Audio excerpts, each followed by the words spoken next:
Hello everyone and welcome back to the Empher channel. Now I'm sure you clicked on this video because you wanted to run a server for whatever reason, maybe it's an SMP with friends or it's just a project you're doing.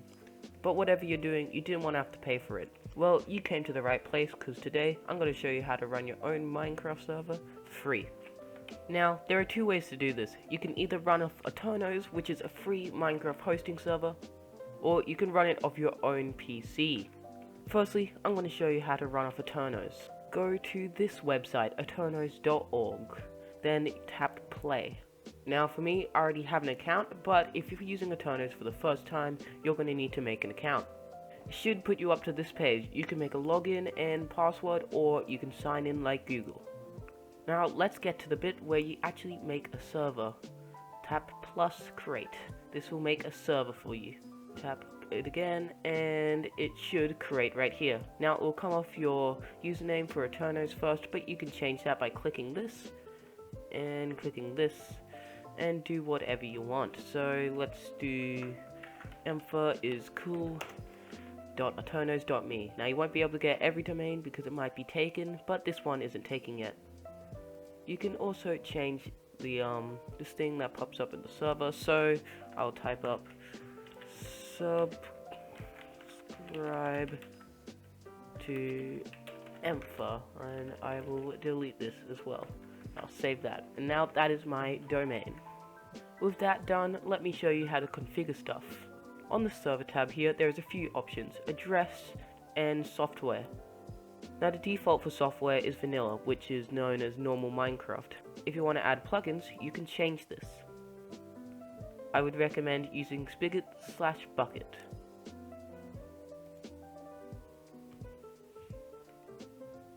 Once you've done that, tap install.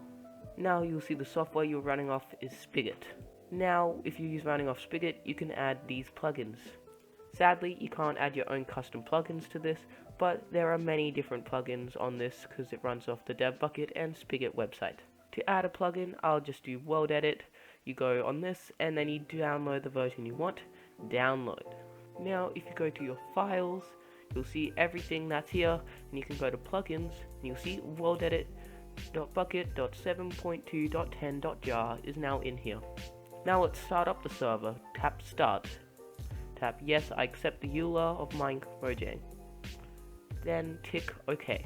Now this may take a while. It's not that your server is laggy or anything, it's just that because Aternos is free, you're going to have to wait for a slot to open up in the servers because they don't have infinite space. Now once it's done, it should do a little ping sound and it'll say online.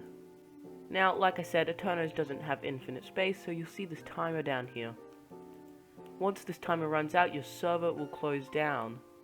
Now this won't mean that you can only go on your server for 5 minutes, it just means that when you're not on your server, it might close down. Which means you can be on your server for an hour, but as soon as you log off, you have a 5-minute counter for another account to go back on, or your server will shut down and you'll have to start it again. Now once you're in Minecraft, if you add the server, Empher server or something like this, and then you can put the domain in. Empher is cool.aternos.me. Once you've done that, your new server should be somewhere down here, and it's here. So now once I go in,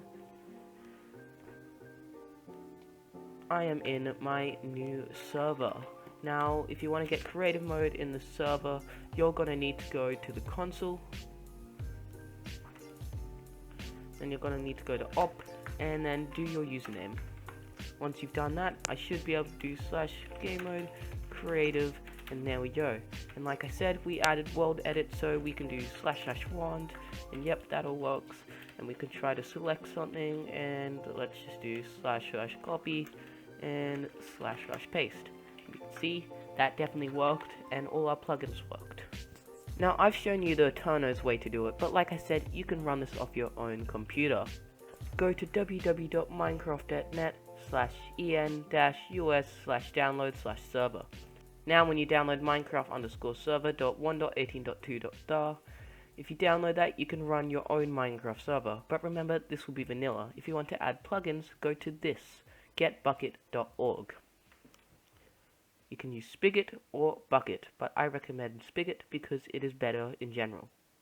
Now with the jar file, save it somewhere in a folder. Now, if you're not using default Minecraft launcher and you're using Spigot, just rename this to just spigot.jar, get rid of the -1.18.2, so just do Spigot and do spigot.jar. Now, no matter if you're on Spigot or vanilla, you're gonna have to do this. Make a new text document and paste one of the 2 lines that are in the description. For vanilla, you're gonna want to paste this in, and for Spigot, you're gonna want to paste this in. Once you have pasted whatever line you needed to paste it in, tap File, Save As, and make it start.bat, and save. You can now delete that text document. Now open the start.bat. Now all this weird stuff should happen, and then it should crash on you, like this. Now that is normal, don't worry, that is what's supposed to happen. Once you've done that, go into the oola.txt and change this from false to true. Then tap save. Once you have done that, double click the start.bat again, and now it should start going. Once it is done, you'll know it will say done, and it will type for help. Now for Spigot users, you'll have a plugins folder right here which you can put jar folders into, and you'll launch your server again and plugins will work. For vanilla, that won't be here because it's a vanilla server. Now for Minecraft, go on multiplayer, direct connection, and for the server address it will be 0, or you could use localhost. Once you tap join server, it should come in, and there we go, we are in our server. Now if you want to get up on the server, go back to your CMD right here, do op, and yourself. Now you don't need to tap the slash for this. The CMD automatically puts slash into it for you, so once you've done it, you will become an operator. You could do slash game mode creative, and there we go. Now we haven't put any plugins into the plugins folder yet, but that won't work yet, but you can probably do that on your own. Now you'll notice that if your friends could put 0 or localhost, they won't be able to join your server. To make them join your server, you're going to have to do something called port forwarding. Now in one of my future videos, I'll show you how to port forward so you can run a server off your computer and share your friends with it. But this video is already getting a bit too long, so I will show you how to do this in another video. If you're running it off your computer, right now you'll be only able to play. But I'm sure you can find a tutorial somewhere else before I make one. Okay, thank you guys for watching the video. Please like and subscribe, it helps the channel out a lot and it shows that you guys want to watch these useful tutorials. Anyway, see you guys later.